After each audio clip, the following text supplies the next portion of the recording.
what will be next?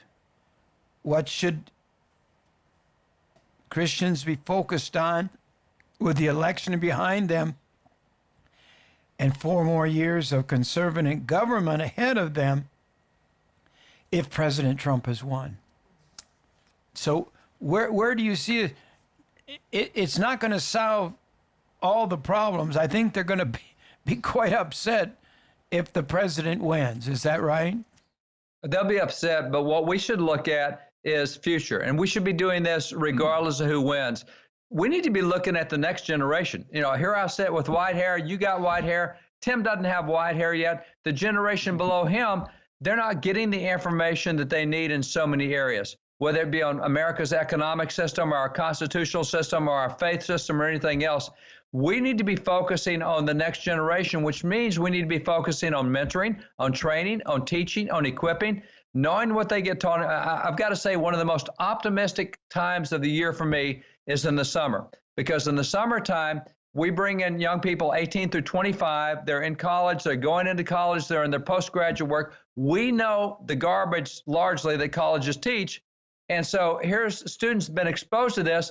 And over a 2-week period of time, because of all the original documents we own, what Tim does in teaching them, I see students go from knowing what they know to learning what they didn't know to being really aggressive leaders on the other side. It is just thrilling to me to see how quickly they respond to truth. Many of them have never heard truth, and when they hear truth, they embrace it at a rate higher than our generation ever did, and they become warriors for truth.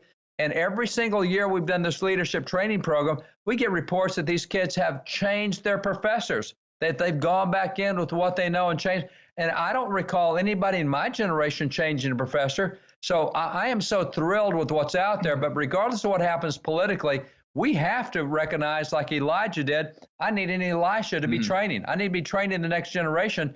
And that has got to be the focus, because even if we get a 4-year reprieve with President Trump, it's only a 4-year reprieve. What are you going to do 15 years from now and 20 years from now if you don't focus on training that next generation to know truth, to know Bible, to know things? And that's the other thing is, as at the point of the election yesterday, only 6% of Americans have a biblical worldview. Only 4% of millennials have a biblical worldview. Only 2% of Gen Z have a biblical worldview. America will not survive with those numbers. That has to go up, and that's every single one of us who profess Christianity have to get into God's word at a deeper level, at a more dedicated level, and become biblical thinkers. Yeah, and this is one of the things, too, that's very important to know about the rising generation. And I think probably even on the set, people that probably more in my realm that maybe a little gray hair, but not a lot yet, we can attest to that for most of the rising generation, whether it be millennials or Gen Z, they are very relationship oriented. Yeah.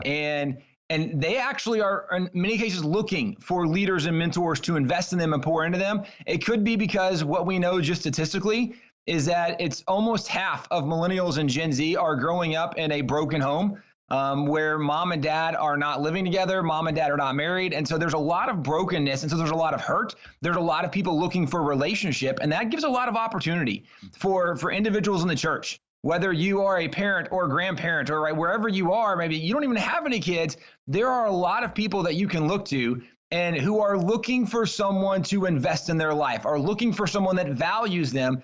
And this is where Jesus talked about in the Great Commission to the disciples. He said, go and make disciples of all nations. One of the challenges that we have seen the church not do a great job on is the church spends more time on evangelism than discipleship, thinking that evangelism is really the main goal of the church, that everybody needs to know who Jesus is. And obviously, we want everybody to know who Jesus is.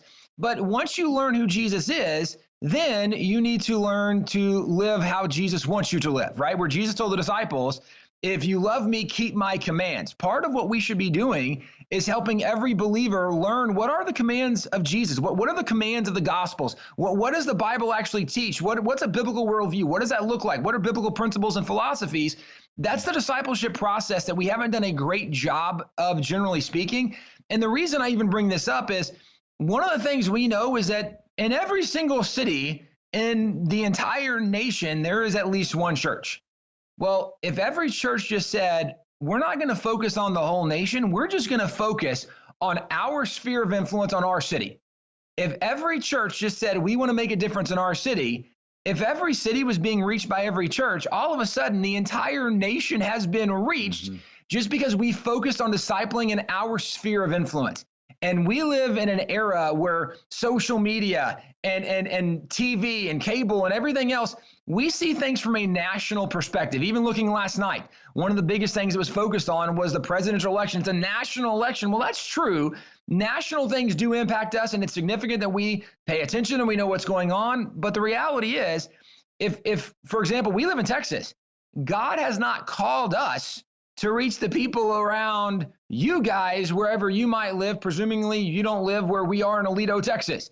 But we've been called to reach the people that are in our sphere of influence. If every Christian reaches their sphere of influence, if every church reaches their community, all of a sudden, the entire nation is being discipled.